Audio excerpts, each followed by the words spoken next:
Ang ganda naman ng products mo, ang ganda naman ng negosyo mo. Bakit walang bumibili sa'yo? Bakit walang bumibili ng produktong tinitinda mo? Ano nga bang dahilan at paano mo ito masusolusyonan? Yan mismo ang tanong na sasagutin natin in today's video. Pagtapos ng video na to, alam mo na yung mga dahilan bakit hindi ka makabenta ng marami at paano mo mas mapaparami ang iyong sales.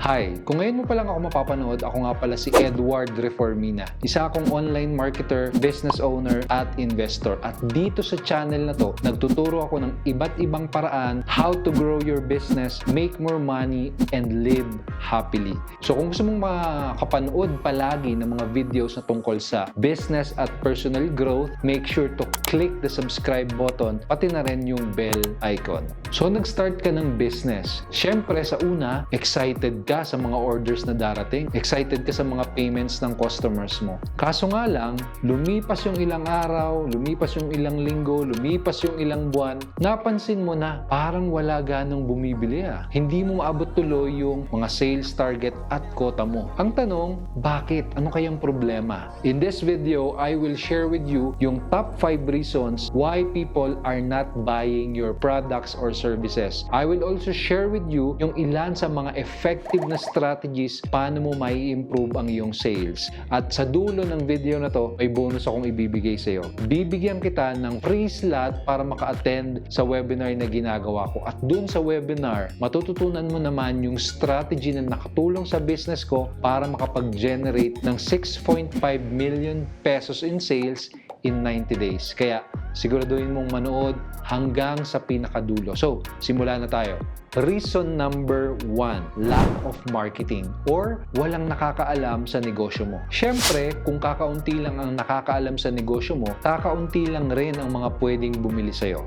Tanong, bakit yung mga nagtitinda ng taho, tuwing dumadaan sila sa tapat ng bahay nyo, ay sumisigaw sila ng pagkalakas-lakas? Ano sa tingin mong dahilan? Bakit sila sumisigaw ng taho?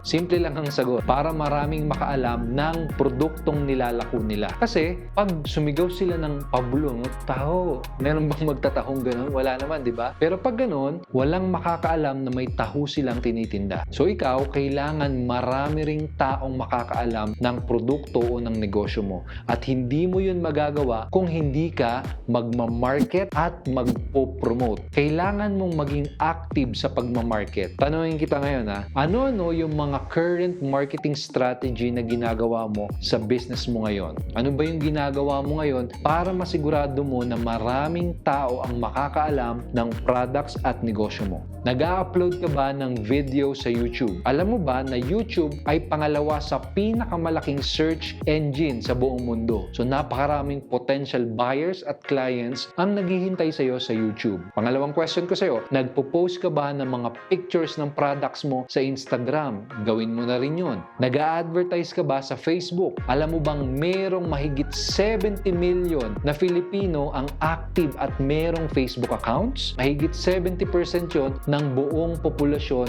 ng Pilipinas. So, ang laking sayang kung hindi ka nag-a-advertise at kung hindi ka nagmamarket sa Facebook.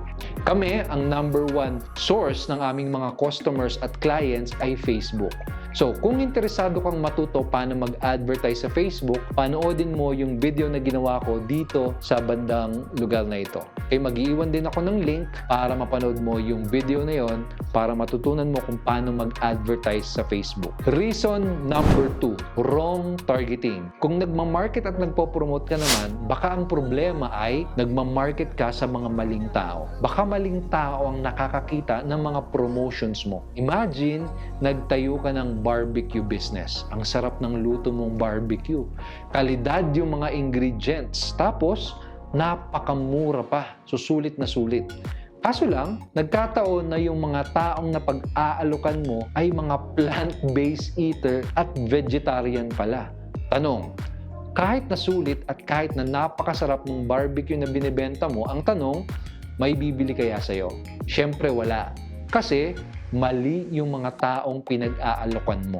wrong targeting. So, tanungin mo ang sarili mo ngayon, yung mga prospect ba na kinakausap mo, yung mga tao ba na nakakakita ng promotions at marketing mo, sila ba yung ideal prospects para sa products at sa business mo? Sila ba yung mga tamang tao para sa products mo? Kung ang sagot ay hindi, meron kang kailangang baguhin. Dapat siguraduhin mo na mga tamang tao ang nakakakita ng marketing at promotions mo. At ang tawag dun sa solusyon na yon ay target marketing. Ako, gumagamit ako ng Facebook advertising at YouTube marketing para ma-apply sa business ko yung target marketing at para masigurado ko na mga tamang tao ang makakakita ng products at services ng business ko. Kung gusto mong matutunan paano yung target marketing, mamaya bibigyan kita ng free training na pwede mong panoorin. Reason number 3, no trust. Pangatlong dahilan bakit hindi sila bumibili ay wala pang tiwala sa product or sa business mo yung mga pinag-aalukan mo. Kami ng family ko, tuwing manonood kami ng pelikula sa sine or sa Netflix, ang pinakaunang ginagawa namin ay tumitingin muna kami ng mga reviews. Reviews ng mga unang nakanood ng movie na gusto naming panoorin. Ayaw kasi naming manood ng pelikula na hindi naman pala maganda yung storya o kaya naman hindi naman pala maganda ang rating. Ganun din kapag bibili ako sa Lazada or sa Shopee. Binabasa ko muna yung mga reviews bago ako mag-order. Siyempre nakakatakot naman na basta-basta ka magtiwala sa isang seller. Baka mamaya hindi legit yung seller na mabilan ko o di nabudol pa ako, di ba? Ikaw, ganun ka din ba? Mahilig ka din bang tumingin muna ng mga reviews at feedback bago ka bumili at magtiwala sa isang seller? Guess what? Ganun din ang mga prospect mo. Maghahanap din sila ng mga opinion ng mga naunang customer ng products at ng business mo. Kaya siguraduhin mo na mayroon kang magagandang reviews, testimonials at ratings galing sa mga previous customers mo. Kasi kung wala kang kahit isang reviews or positive feedback, magtataka yung mga tao at yun ang posible na mag-discourage sa kanila na bumili.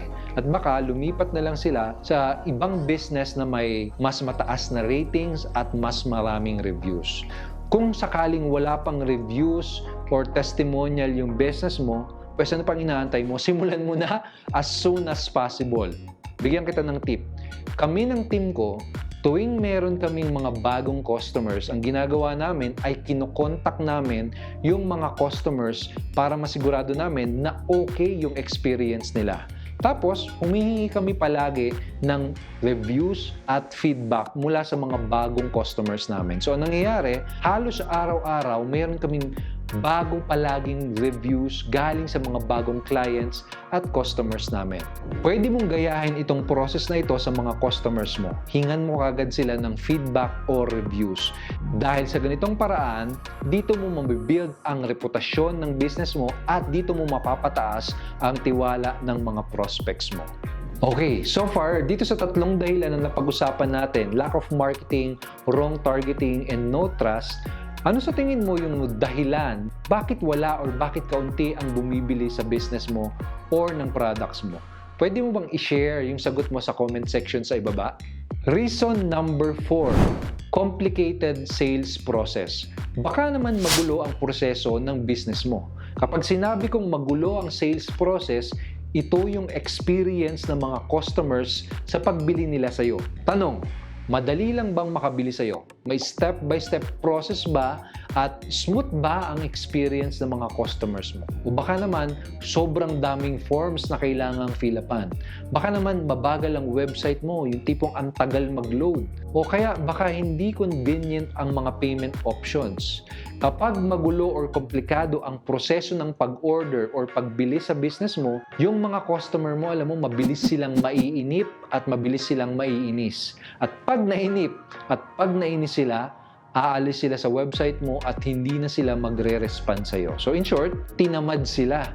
Kaya hindi na nila tutuloy yung pagbili nila sa'yo. Sa totoo lang, madaling gumawa ng website, madaling gumawa ng online shop. Pero ang kailangan mong tandaan, dapat maging customer-friendly at hindi komplikado ang sales process mo. Kung gusto mong maging smooth, simple at hindi komplikado ang sales process mo, kailangan mong gumamit ng sales funnel.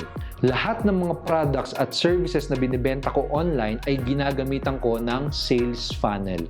Pag sinabing sales funnel, ito yung simple pero step-by-step na proseso na mag-guide sa mga prospects hanggang sila ay maging leads at customers. Kung interesado kang malaman paano nag-work ang sales funnel at kung paano mo ito gagamitin sa business mo, panoodin mo itong video na ilalagay ko dito. Reason number 5, your offer is not irresistible. Isa pang dahilan bakit hindi mo bibili ang mga prospect mo ay dahil hindi nila nakita na irresistible ang products mo. Kumbaga, hindi kaakit-akit at hindi sexy, hindi sulit yung inaalok mo. Pwedeng may mas murang produkto or serbisyo silang nakita na naikumpara nila doon sa inaalok mo. Alam mo ba na ang priority ng mga customers ay yung value at benefit na makukuha nila? Lalo na sa panahon ngayon na medyo challenge pagdating sa pera ang mga tao. No? Ngayong panahon ng krisis, pandemya. Karamihan sa mga tao, ang hanap nila ay yung products na makakasulit sila. Kung sa tingin mo na ito ang problema, kailangan mong baguhin ang offer mo. So, hindi ibig sabihin ito na kailangan mong babaan yung presyo ng product mo, no? Instead, ang goal mo ay pataasin ang value ng inaalok mo para makita ng mga buyers na worth it or sulit yung products na inaalok mo sa kanila. Paano mo gagawin yun? Simple lang. Question, bukod dun sa mismong product or service na binibenta mo, mayroon ka bang additional benefits na pwedeng i-offer sa mga prospects mo? Pwede ka bang magdagdag ng mga bonuses at ng mga freebies? Pwede ka bang magbigay ng mga additional bonuses? Pwede mo bang gawing libre ang delivery? Pwede ka bang mag-alok ng mga extended warranty o kaya naman free trial period? Depende ito sa business mo at sa binibenta mo. Pero ang gawin mo, dagdagan mo yung benefits at value na makukuha ng mga prospect mo. Ito yung isa sa mga pinaka-effective na strategy na ginagamit namin. Marami kaming binibigay na bonuses at additional services sa mga nagiging customers namin.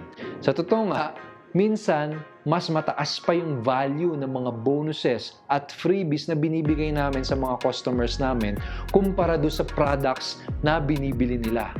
Kaya yung mga customers namin, ramdam nila na sulit yung ibinayad nila. Napansin mo ba na karamihan sa mga napag-usapan natin ay tungkol sa marketing at sales ng iyong business? Kung natandaan mo, sinabi ko sa iyo kanina na bibigyan kita ng regalo.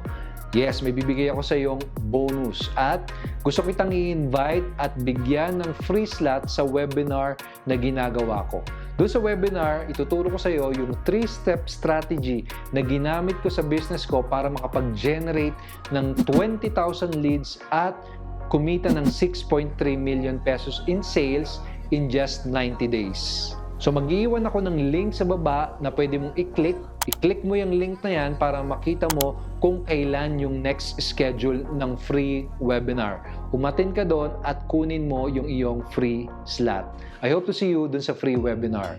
Meron ka bang topic na gusto mong gawan ko ng video sa susunod? Meron ka bang topic na gustong isuggest sa akin? Comment mo din yon sa ibaba. Again, this is Eduard Reformina. See you sa next video and be unstoppable.